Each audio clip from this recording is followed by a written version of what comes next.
बिस्मिल्लाहिर्रहमानिर्रहीम, अस्सलाम वालेकुम। Welcome back to my channel Madiha Food Vision में। आज मैं अपने दोस्तों के लिए लेके आई हूँ फालसे का शरबत बनाने का तरीका, क्योंकि ये जो सीज़न है, इस सीज़न में फालसा जो है वो आपको इजीली मिल जाएगा। इसके लिए इसके साथ मैंने कहा कि आप लोगों के साथ शेयर करूँ कि मैंने ये नए तरीके से कैसे घर में बनाती हूँ। इसके टेस्ट को और इन्हेंस करने के लिए मैं इसमें क्या ऐड करती हूँ। तो चलिए स्टार्ट करते हैं अपनी रेसिपी बनाना। इसके लिए मैंने आधा पाव के करीब ये ले लिया है फालसा। जितना आप लोगों को चाहिए आप ले सकते हैं।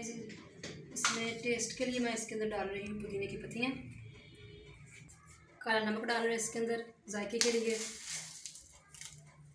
चीनी में इसके अंदर डालूंगी 4 टेबलस्पून भर के आप लोगों के सामने मैंने डाली है। पानी डाल रही हूँ मैं इसके अंदर,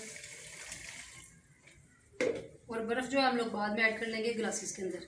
इसको हम लोग अच्छे से इसका शेक बना लेते हैं। इसको मैंने ग्राइंड कर लिया है। अब मैं इसको छानती हूँ और फिर देन मैं आप लोगों को दिखाती हूँ इसकी फाइनल लुक। इसको मैंने छान लिया है, इसके अंदर बर्फ़ भी ऐड की है। अब हम लोग इसके कलर को और ज़रा खूबसूरत बनाने के लिए इसके अंदर लाल शरबत शामिल करेंगे।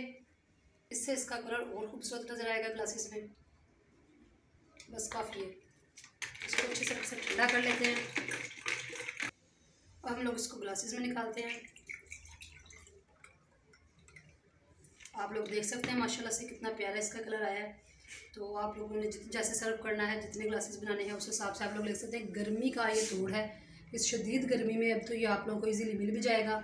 इसका पुदीने की पत्तियां डालने से इसके जो कलर है वो टेस्ट है उसमें एक हो जाएगा चेंज, और साथ में जो हम लोगों ने इसमें कलर लाल शरबत शामिल किया है और वो बहुत प्यारा लगेगा माशाल्लाह से, और ये बहुत टेस्टफुल है। आप लोगों ने मुझे कमेंट सेक्शन में ज़रूर बताना है कि ये आप लोगों को कैसा लगा। इसको घर में ज़रूर ट्राई कीजिएगा और वीडियो को लाइक करें, शेयर करें, सब्सक्राइब करें जो लोग नए हैं मेरे चैनल पे। और नेक्स्ट वीडियो के लिए अल्लाह हाफिज़।